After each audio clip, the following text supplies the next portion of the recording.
Students, मैं आपका mentor AK Singh और आज फिर हम अपने EVS की NCERT को देखेंगे। और EVS की NCERT में हम क्या देख रहे हैं, एक दिन में 2 चैप्टर कवर कर रहे हैं। तो हमने क्या करा था आज, इससे पहले आपको लेसन नंबर 10 की वीडियो मिल गई होगी जिसमें हमने गोलकुंडा किले के बारे में समझा। और जो आपकी EVS की NCERT है अभी कुछ ही टाइम में जल्दी ख़त्म होने वाली है, तो जल्दी ख़त्म हो जाएगी तो हम क्या देखेंगे, उसके बाद हम EVS के NCERT के क्वेश्चन आंसर देखेंगे। और क्वेश्चन आंसर्स के थ्रू कहीं ना कहीं हम चीज़ों को, जो अभी तक हमने NCERT आपको समझाई है, पढ़ाई है, वो आपको क्या है, एक प्रैक्टिस सेट के रूप में मिलेगी। तो चलिए अभी हम क्या करते हैं, NCERT को पढ़ते हैं। आज हमें नेक्स्ट चैप्टर देखना है, यानी कि 11 नंबर का चैप्टर देखना है। हमने गोलकुंडा चैप्टर पढ़ लिया था, यानी कि 10वां चैप्टर पढ़ लिया था, बोलती इमारतें। आज हमें पढ़ना है 11वां चैप्टर, जो कि आपकी सभी की, यानी कि सुनीता विलियम के बारे में है। तो सुनीता अंतरिक्ष में, तो इस चैप्टर का नाम क्यों रखा गया, क्योंकि सुनीता विलियम के बारे में इस चैप्टर में बताया गया। तो सुनीता विलियम कौन थी, ये आपको इस चैप्टर में बताया। और ये कई बार क्वेश्चन आ जाएगा, क्योंकि वुमन, यानी कि वुमेन एम्पावरमेंट को और कहीं ना कहीं एक तरह से नारी सशक्तिकरण के रूप में, तो नारी सशक्तिकरण के लिए इस तरह के चैप्टर आपको सबसे ज़्यादा मिलेंगे। जैसे आपकी एक था वो फायदा, जो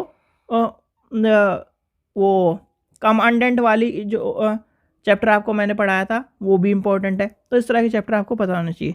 सुनीता विलियम 6 महीने से भी ज़्यादा अंतरिक्ष में रही है, ठीक है। तो इस चीज़ का आपको पता होना चाहिए। क्वेश्चन कैसे पूछे जाते हैं, निम्न में से कौन सा सत्य है, तो A सही, B सही, इस तरह के क्वेश्चन आपसे पूछे जाते हैं। सुनीता विलियम भारत की थी, वह अमेरिका में रहती थी। क्या थी, अमेरिका की निवासी थी।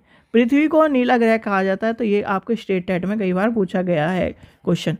सुनीता विलियम पृथ्वी से 360 किलोमीटर दूर स्पेस, यानी कि स्पेस में रही है। अंतरिक्ष में सभी चीज़ें वायु के एक तरह से, इसलिए गुरुत्वाकर्षण बल के कारण हवा में तैरती हैं, आपको पता होना चाहिए। और ये क्वेश्चन भी कई बार आ चुका है, गुरुत्वाकर्षण की वजह से हवा में चीज़ें तैरती हैं। पृथ्वी पर चीज़ों, यानी चीज़ें नीचे गिर जाती है गुरुत्वाकर्षण के कारण, पर वहाँ पर जो ऊपर होता है स्पेस में, कहीं ना कहीं आपने देखा होगा कि जो स्पेस शटल में क्या, वो जो व्यक्ति होते हैं वो हवा में उड़ते रहते हैं। क्या 1969 में नील आर्मस्ट्रॉन्ग चांद पर उतरने वाले सबसे पहले व्यक्ति थे, तो आपको पता होना चाहिए, यानी कि अपोलो मिशन के दौरान इन्होंने कहीं ना कहीं इसको चांद पर उतारा गया था। यानी इस मिशन को जो अपोलो मिशन था उसके द्वारा नील आर्मस्ट्रॉन्ग को चांद पर भेजा गया था और वहाँ पर वो उतरे थे। सुनीता विलियम गोताखोर, यानी डाइवर बनना चाहती थी। क्या थे, गोताखोर के रूप में एक तरह से जानी जाती थी।